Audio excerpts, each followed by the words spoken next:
This video is translation of priest's testimony who has vaccinated himself.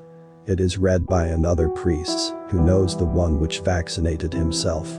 The video that shows the priest who read the testimony has been taken from different video only for you, so you can see who actually was reading it. The original video doesn't have the face of the priest who is reading this testimony. This priest is a public person, and you can easily find him on the internet.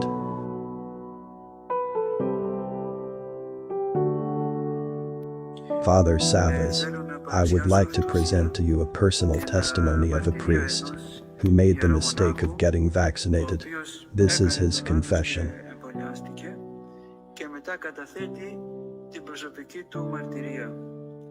If anyone wants to know his name, I can tell you privately. He is a priest under Archbishop Laronimos of Greece. I will be reading directly from the publication, which fortunately, it is still on the internet. With a few words, I will relate my experience after taking my first dosage of the Pfizer vaccine. God obstructed me with many signs before taking the vaccine. Due to shortness in time, I will not mention all of them. As I was heading towards the vaccination center, right before I was getting into the queue, I felt something was obstructing my approach. As I approached, I smelled a stench that surprised me. While I was taking the vaccine, others were waiting outside. As I was leaving, I was unable to wear my Kalamafi priest hat. I felt a great shame within myself and left holding my Kalamafi in my hands. Arriving home, I went to the bathroom to wash my face. Upon looking at the mirror, I was frightened at my face due to the expression I had. The next day I went shopping at the supermarket, and since it was still the period after Pascha, before the leave taking, I would normally greet the shopkeepers with Christos Anesti, Christ is risen, or Responda Lithos Anesti, indeed he is risen. As a priest, I was surprised to discover that I was very ashamed to say Christos Anesti to the shopkeepers. This greatly overwhelmed me. A day later, I went and attended a divine service at a local church, but not to liturgize the service as the priest. Upon entering the altar, I felt as if I was dead. The joy I used to feel at the divine service was lost. It was as if I was not entering the altar of a holy church, but as if I had entered a room in a house. All these things surprised me, but at the time I did not believe they stemmed from the vax. I saw familiar parishioners turn their faces away from me. The next day, I found out that my conscience was causing me terrible pain. It is as if I had been pierced in my heart with such pain that I had never felt before in my life. I told this to a fellow archimandrite, monastic priest, of what I was feeling, and he consoled me. He told me words along the lines of, "It's nothing, don't worry about it." Upon leaving, I found that this pain in my conscience was relentless and was deepening further within me.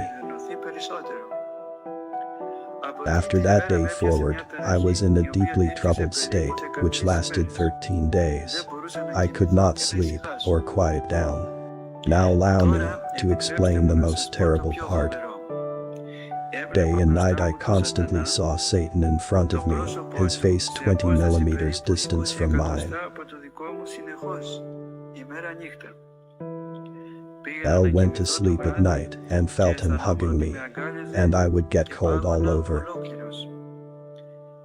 I would read the salutations to the Virgin Mary, and I would feel as if my blood was burning in my veins. I felt a foreign presence within me, and it was judging me. I felt a horror, as if someone was saying, "You belong to me now." I had stayed at my family home in case of an adverse reaction. After a few days I left.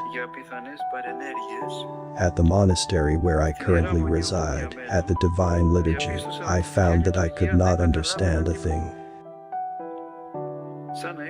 El felt as if I was dead. I was constantly rushing through the service, felt great anxiety. Not a speck of joy. I felt as if I was not a priest, or even a baptized Christian.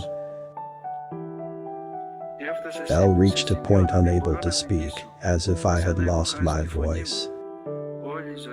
I felt my life was dark and a constant state of despair. While I was in this hopeless state, a familiar family came to visit the monastery. I spoke with the mother. She said to me, "Father, why are you speaking like this?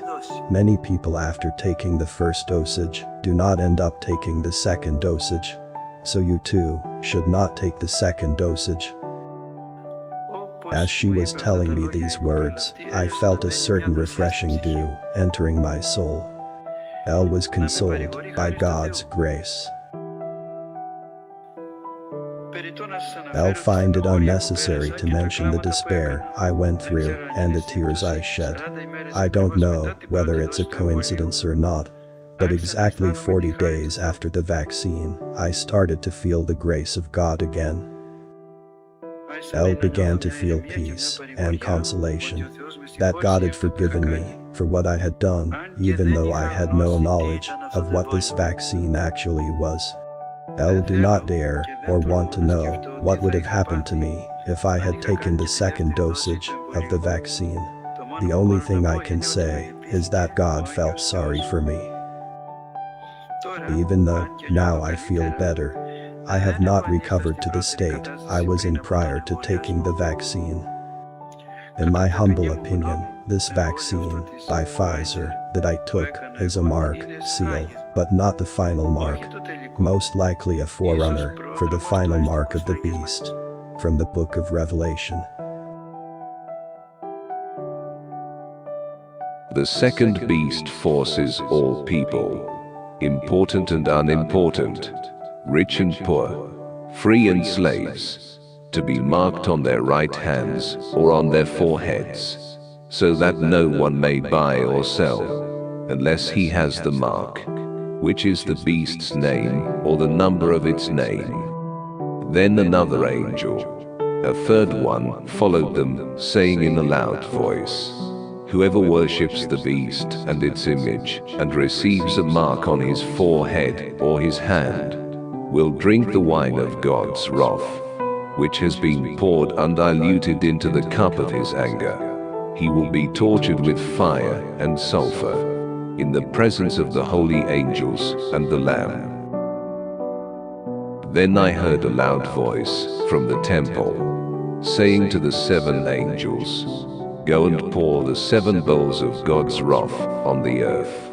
So the first angel went and poured his bowl on the earth. A horrible, painful sore appeared on the people who had the mark of the beast and worshipped the image. Now I would like you to think about vaccine passports, which will allow us to go to places where unvaccinated will not be allowed. Doesn't it look like the beginning of prophecy is being fulfilled?